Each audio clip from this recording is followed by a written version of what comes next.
Human trafficking is a huge problem across the state of Pennsylvania. It could be everything from massage parlors to kids being sold off truck stops and street corners and on the internet. It's a $99 billion a year industry, and it continues to grow. We lead the Philadelphia Anti-Trafficking Coalition and are one of the founding members of the coalition. Started in 2005 with the goal of meeting the needs of human trafficking victims, because initially there were nowhere for trafficking victims to go.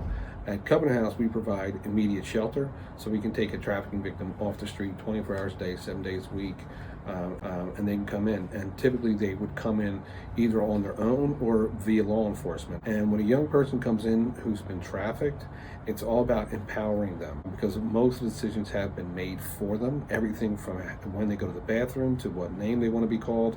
So we start by meeting kids where they are. We ask them about food options, and we ask them what would they like to be called, because they've been given a name, and a street name that the trafficker may have assigned to them.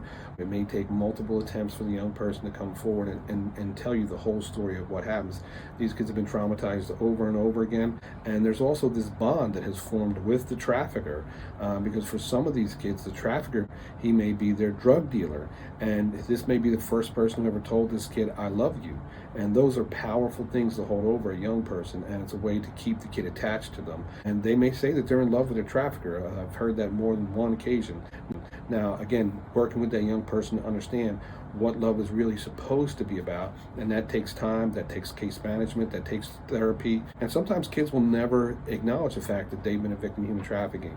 I had one young lady who said, "Mr. Hugh, I wasn't trafficked. I did what I need to do for my baby." And our goal is not to get them to admit they're a victim of human trafficking. Our goal is to meet them where they are, help them provide the services that they need so they can get out of foot in, 1 foot out of the life, because they may still be in touch with their trafficker. So we have to be willing to meet kids where they are and to meet with them again and again and again. So we try to do a non-judgmental approach when we work with the young people, and we leave that door open for them to come back in the event that they are in trouble again. And in working with trafficking victims, you learn that success looks very different. It's not always, getting a job.